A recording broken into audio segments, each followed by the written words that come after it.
नमस्कार। देखिए, आज हम 11th का अपना पहला चैप्टर स्टार्ट करते हैं, जनरल इंट्रोडक्शन ऑफ अकाउंटिंग।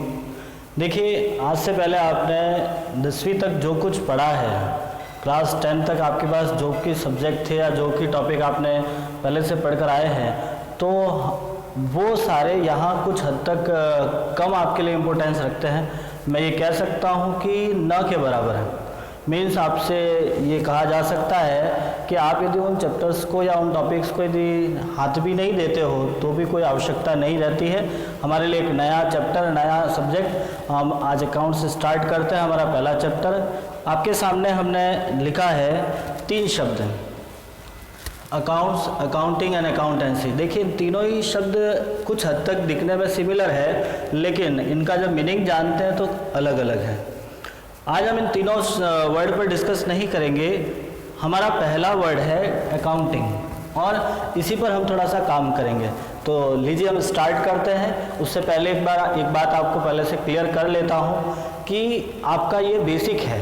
देखिए, आप कॉमर्स में आज एडमिशन लिया है तो आगे आपको बढ़ना है। किसी भी लेवल का कोर्स यदि आप देखिएगा उसमें आपको फंडामेंटल आपका स्ट्रांग होना काफ़ी इम्पोर्टेंस रखता है। ये आपका बेसिक है। 11th और 12th आपके लिए बेसिक रहता है, तो आप पूरी कोशिश कीजिएगा कि आपका बेसिक स्ट्रांग कीजिए। आपकी एक प्रकार से नींव है। आप जो भी इमारत बनाने जा रहे हो उस इमारत की नींव है, और नींव सामान्यतः मजबूत होनी हमारे लिए परम आवश्यक है। तो एक बार हम स्टार्ट करते हैं बेसिक इंट्रोडक्शन ऑफ अकाउंटिंग। एक छोटे से एग्जाम्पल को लेकर हम इस टॉपिक को स्टार्ट करेंगे। तो देखिएगा, दैट सपोज कीजिए आपके पास एक व्यक्ति है, ये आपके एक पर्सन है जिनका नाम हमने दे दिया मिस्टर राम। मिस्टर राम एक छोटा सा बिजनेस करना चाहते हैं। इन्होंने एक बिजनेस किया है, हमने यहाँ लिख दिया बिजनेस। देखिए, आपके पास में बहुत सारे नए नए टर्मिनोलॉजी आएगी, बहुत सारे अलग अलग शब्द आएंगे जो कुछ हद तक आपके लिए बिल्कुल ही नए होंगे। तो आप कोशिश कीजिएगा उन शब्द को देख लीजिएगा। उन सारे शब्दों को हम जैसे जैसे आगे बढ़ेंगे सभी शब्दों को हम अलग अलग रूप में उसको डिस्क्राइब करेंगे। फिलहाल आप ये समझिएगा कि एक व्यक्ति है जिसका नाम मिस्टर राम दिया हमने, और इन्होंने एक व्यवसाय, एक बिजनेस करने का सोचा है। इन्होंने एक बिजनेस किया है। अब मैं आपसे एक छोटा सा प्रश्न करता हूँ कि जब ये व्यक्ति एक बिजनेस करना चाहता है तो ये क्या कहलाएगा? बिजनेसमैन। आप इसको बोलते हैं ओनर, स्वामी। ये व्यापार का स्वामी कहलाएगा, और ये आपका बिजनेस है, व्यवसाय है। अब हमारा बात यह आती है कि इस व्यक्ति ने ये बिजनेस क्यों किया। सामान्य प्रश्न है, ये काम क्यों कर रहा है, क्या कारण है ये करने के लिए। तो आप लोग जानते होंगे एक व्यक्ति काम क्यों करता है। आज से नहीं, ये काफ़ी सदियों से हम इस बात को जानते हैं कि व्यक्ति को अपनी आवश्यकताओं को पूरा करने के लिए किसी न किसी वस्तु या सेवा का उपभोग करना होता है। और वो वस्तु और सेवा का उपभोग करता कैसे है? कुछ न कुछ अर्निंग्स के बेस पे। तो ये चाहता है प्रॉफिट कमाना, लाभ कमाना, अर्निंग्स के लिए बिजनेस करेगा। चलिए, तो हमें ये पॉइंट क्लियर हो गया कि आपका मिस्टर राम एक बिजनेस कर रहा है, और क्यों कर रहा है? लाभ कमाने के लिए। इस लाभ के लिए इन्होंने एक व्यापार किया है, एक व्यवसाय किया है। तो ये जो व्यक्ति होगा वो होगा इस बिजनेस का मालिक, जिसको हम बोलते हैं ओनर। देखिए, कॉमर्स जब भी आप पढ़ते हो, जब भी हम अकाउंटिंग करते हैं, तो आप अपने आप को बिजनेस के पॉइंट ऑफ व्यू से सोचना। आपका जो ओवरव्यू होगा, मीन्स आप जब भी काम करोगे तो आप अपने आप को बिजनेस समझते हुए काम करोगे, ताकि जब हम प्रैक्टिकली क्वेश्चंस करेंगे तब समस्याएं कम आएगी। ओनर, बिजनेस, दो कॉमन चीज़ें समझाई। अब बात करते हैं। देखिए, ये बिजनेस किया क्यों? लाभ कमाने के लिए।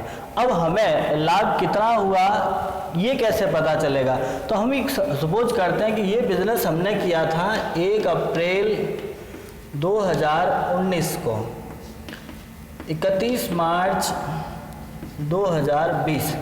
देखिए, हमारा अकाउंटिंग, अपना जो अकाउंटिंग है वो सामान्यतः 1 साल का होता है। कुछ ऐसी अवधारणाएं हैं, कुछ ऐसे नियम हैं जिनके आधार पर हम ये कहते हैं कि लेखांकन सामान्यतः 1 वर्ष का किया जाता है। एक वर्ष जो आपका 1 अप्रैल से स्टार्ट हुआ 31 मार्च तक, इस वर्ष को बोलते हैं अकाउंटिंग ईयर। अकाउंटिंग ईयर, इसको आप फाइनेंशियल ईयर भी बोल सकते हैं, फाइनेंशियल ईयर।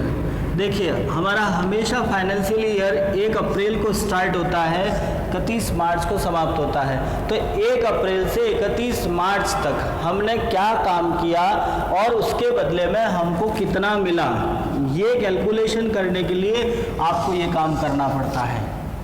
देखिए आपका राम जब बिजनेस कर रहा है तो सबसे पहले यहाँ पैसा लगाएगा, बिना पैसे के कोई बिजनेस होता नहीं है। आप भी जानते हो व्यवसाय में बहुत सारे ऐसे ट्रांजैक्शन होते हैं, लेन देन होते हैं, ट्रांजैक्शन जिसको हम बोलते हैं लेन देन।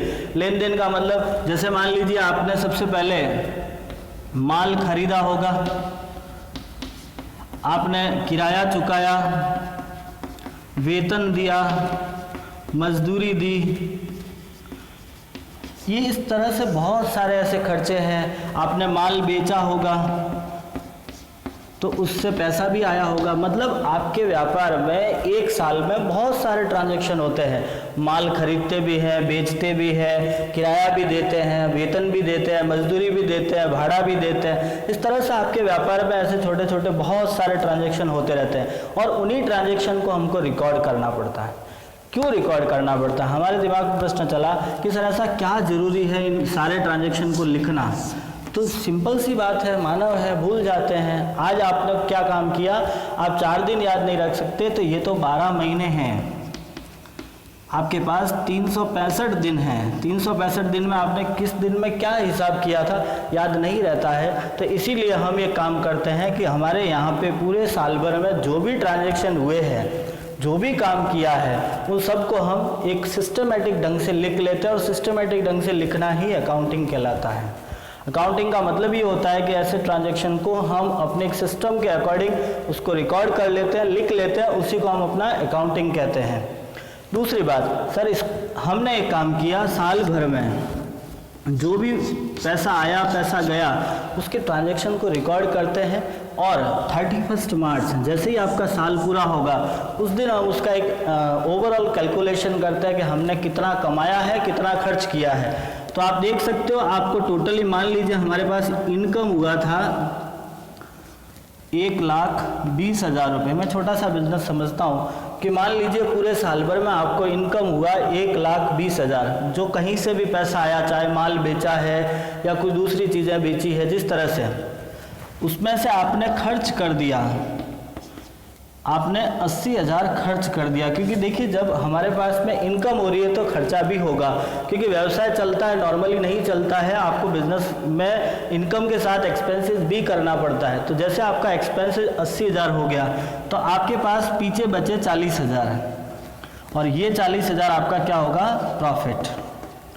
तो ये जो दोनों होते हैं इसको तो बोलते हैं ट्रांजैक्शन, ये आपका है लेन देन, और ये जो आपका रिजल्ट निकला उसे हम कहेंगे इवेंट।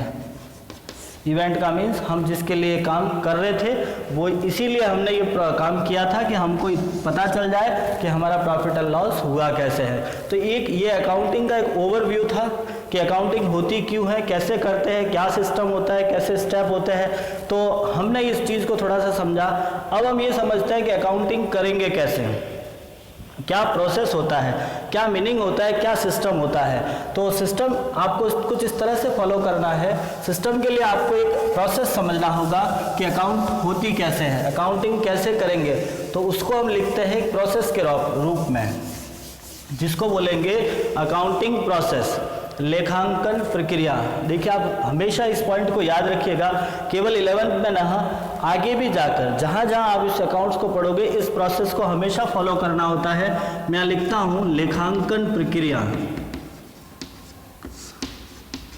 आप लेखांकन प्रक्रिया किस तरह से समझोगे, इसमें कुछ स्टेप होते हैं। सबसे पहला होता है व्यवहारों की पहचान। व्यवहारों की पहचान, देखिए व्यवहारों की पहचान का मतलब होता है कि आपके पास बहुत सारे ट्रांजैक्शन होंगे, पूरे साल भर में बहुत सारे ट्रांजैक्शन होते हैं, लेकिन उसमें से हमको लिखना कौन सा है। तो हम केवल व्यापार संबंधी ट्रांजैक्शन लिखेंगे, केवल व्यवसाय संबंधी व्यवहारों का लेखा होता है। जो आपके केवल व्यवसाय संबंधी व्यवहार है उन्हीं का लेखा होता है। व्यवसाय संबंधी का मतलब होता है, जैसे मान लीजिए आपने दुकान का किराया चुकाया, तो दुकान किराया आपके व्यवसाय का खर्च है। ठीक इसी प्रकार से यदि आपने घर का किराया चुकाया है तो बिजनेस का खर्चा न होकर पर्सनल एक्सपेंसेस होता है। तो हम यहाँ पे ये क्लियर कर लेते हैं कि हम केवल व्यवसाय के ही व्यवहारों का लेखा करते हैं, पर्सनल किसी ट्रांजैक्शन का अकाउंटिंग नहीं करते हैं। दूसरा होता है मुद्रा के रूप में मापन। मुद्रा के रूप में मापन का मतलब होता है मनी मेजरमेंट। देखिए, अकाउंटिंग उन्हीं व्यवहारों का किया जाता है जिसे मुद्रा के रूप में मापा जा सकता है। केवल जैसे मान लीजिए आपने मजदूरी चुकाई 1000 रुपये, तो इस ट्रांजैक्शन का लेखा हो सकता है। आपने कहा हमने शाम से 10 टेबल प्राप्त कर लिए, लेकिन उसके बदले में कुछ दिया नहीं है, तो मनी मेजरमेंट नहीं होगा, मुद्रा में नहीं मापा जा सकता, तो उसकी हम अकाउंटिंग नहीं करते हैं। तो मेरा कहने का मतलब यह है कि केवल उन्हीं व्यवहारों का लेखा करते हैं जिन्हें मुद्रा के रूप में मापा जा सकता है। थर्ड स्टेप होता है व्यवहारों का लेखांकन। व्यवहारों का लेखा, जिसको हम प्रारंभिक लेखा बोलते हैं। आपके पास में जो भी ट्रांजैक्शन है उसके लिए एक सेपरेट बुक रखते हैं। आप लोगों ने भी देखा होगा बही खाता है, जो लाल कलर की कुछ ऐसी बुकें आती थी। बही खाते के अंदर आप किसी व्यापारी को देखो तो उसके पास कुछ कॉपियाँ होती है जिसके अंदर वो अपने ट्रांजैक्शंस लिखता है। तो हम यहाँ पे day by day, date wise और सीरियल वाइज जो ट्रांजैक्शन होते हैं उनको रिकॉर्ड करते हैं, उन सबको लिखते हैं। आज की डेट में आज जितने ट्रांजैक्शन वो सबको लिखेंगे, कल क्या क्या ट्रांजैक्शन हुए उन सबको लिखते हैं। तो उसको हम बोलते हैं जर्नल। जो ये काम होता है जिस बुक में लिखते हैं उसको क्या बोलते हैं? जर्नल। उसके बाद में आता है आपका वर्गीकरण। वर्गीकरण का मतलब होता है कि जो आपने यहाँ पे डे बाय डे, जैसे मान लीजिए आपने एक एंट्री करी, किराया चुकाया रेंट, मजदूरी चुकाई वेजेज, आपने वेतन चुकाया सैलरी, इस तरह से आपने अलग अलग एंट्रियाँ करी है। उस एंट्रियों को आगे आप क्लासिफिकेशन करोगे पर्टिकुलर खाता बना के, कि आपने साल भर में रेंट कितना पे किया तो अलग से एक रेंट का खाता बना लिया, आपने मजदूरी पूरे साल भर में कितनी पे की तो एक वेजेज का खाता बना लिया, आपने सैलरी कितनी पे करी है पूरे साल में, ये तो डे बाय डे है। आज पहले रेंट पे किया तो रेंट की, फिर वेजेज, सैलरी, सेल्स, इस तरह से ये तो डे बाय डे चलेगा। लेकिन वर्गीकरण क्लासिफिकेशन के अंदर काम ये करते हो कि आपके पास में पर्टिकुलर एक एक अकाउंट को खोला जाएगा कि पूरे साल भर में किराया कितना चुकाया है तो उसका पूरा हिसाब एक साथ निकलेगा, मजदूरी कितनी चुकाई तो उसका हिसाब एक साथ निकलेगा। तो उसे बोलते हैं क्लासिफिकेशन। और ये सब जिस बुक में काम होता है उसको बोलते हैं लेजर। अकाउंटिंग भाषा में बोलते हैं लेजर। ये था जर्नल, ये था लेजर, और लास्ट आता है आपका, उसके बाद में आता है आपका सारांश। सारांश का मतलब होता है फाइनल अकाउंट। ये सबसे पहले इसमें एक तो बनता है trial balance, trading account, profit and loss account और बैलेंस शीट। देखिए, सारांश का मतलब होगा ये जो आपने क्लासीफाई किया है, जो भी आपने अकाउंट अलग अलग खोल दिए हैं, इन अकाउंट्स को आप एक सीरियल बना के ट्रायल बैलेंस बनाओगे कि हमारे यहाँ पे कोई मिस्टेक तो नहीं हुई है, हमने पूरा काम किया, जर्नल, लेजर, सब कुछ बना लिया, उसके अंदर कोई गलती तो नहीं निकली है। तो उसके लिए हम एक सीरियल वाइज करते हैं जिसको बोलते हैं ट्रायल बैलेंस। उसके बाद ये हम 31 मार्च को काम करते हैं। जैसे ही साल पूरा हो जाता है हम trading, profit and loss and balance sheet बनाते हैं। ट्रेडिंग बनाते हैं ग्रॉस प्रॉफिट के लिए, profit and loss net profit के लिए, और बैलेंस शीट फाइनेंशियली पोजीशन के लिए। देखिए, ग्रॉस प्रॉफिट, आपने बिजनेस किया तो प्रॉफिट के लिए, तो ट्रेडिंग अकाउंट बनता है हमारा ग्रॉस प्रॉफिट, मतलब ओवरऑल प्रॉफिट कितना हुआ, उसमें से एक्चुअल एक्सपेंसेस, इनकम सब घटाने के बाद आपका नेट प्रॉफिट निकलता है। और बैलेंस शीट मतलब आपके पास कितनी असेस्ट लायबिलिटीज पड़ी है। इन सारी चीज़ों को हम डीपली आगे जैसे जैसे आप बढ़ोगे बहुत अच्छे ढंग से इनको समझाने की कोशिश करेंगे। ये सारी चीज़ें आपके पास वो वाइड लेवल पर है, journal, ledger, trial balance, final account, सभी अपने पास सेपरेट चैप्टर्स के तौर पे भी दे रखे हैं। फिलहाल तो आपको स्टेप याद रखने हैं, व्यवहारों की पहचान, मुद्रा के रूप में मापन, व्यवहारों का लेखा, वर्गीकरण, सारांश, इन सारी चीज़ों को। इसके अलावा हमारे पास 2 पॉइंट और आते हैं, हम देख सकते हैं। नेक्स्ट पॉइंट आता है आपका प्रस्तुतिकरण एवं विश्लेषण। जो आपने सारांश मतलब आपने फाइनली प्रॉफिट एंड लॉस निकाल दिया, उसका प्रेजेंटेशन करना पड़ता है, एनालिसिस करना पड़ता है। जो एनालिसिस का मतलब होता है कि भाई लास्ट ईयर हमारा कितना प्रॉफिट था, इस साल कितना प्रॉफिट है, प्रॉफिट बढ़ गया तो ऐसा क्या काम किया हमने कि हमारा लाभ बढ़ गया, प्रॉफिट घट गए तो ऐसा क्या हुआ कि हमारा प्रॉफिट घट गया, तो उस पर हमको थोड़ा एनालिसिस करना पड़ता है, वो काम अपना नेक्स्ट होता है। और लास्ट पॉइंट आता है अपना उपयोगकर्ताओं से संप्रेषण, कि ये जो अकाउंट देखने वाले व्यक्ति है, देखो उपयोगकर्ता का मतलब होता है कि अपने अकाउंट्स को देखने वाला, तो आप कौन कौन देख सकता है, तो अपने बिजनेस का मालिक देखेगा, उसके बाद में आपका सरकार देखती है, बैंक देखती है, उपयोगकर्ता के अंतर्गत आपके पास में फाइनेंशियल कंपनियां आती है, ये सब अपने फाइनल अकाउंट को देख सकते हैं। तो उपयोगकर्ताओं से आपको कम्युनिकेट करना होगा कि हमारे पास इतना प्रॉफिट है, लॉस है, इस तरह से ये काम चलता है। तो ये थी अकाउंटिंग प्रोसेस और इसी के बेस पे हम अकाउंटिंग करते हैं। तो मैं उम्मीद करता हूँ आपको ये समझ में आया होगा। यदि किसी प्रकार की समस्या रहती है तो आप हमें ज़रूर इन्फॉर्म कीजिएगा, और इससे आगे हम बढ़ेंगे अकाउंटिंग सिस्टम के को लेकर।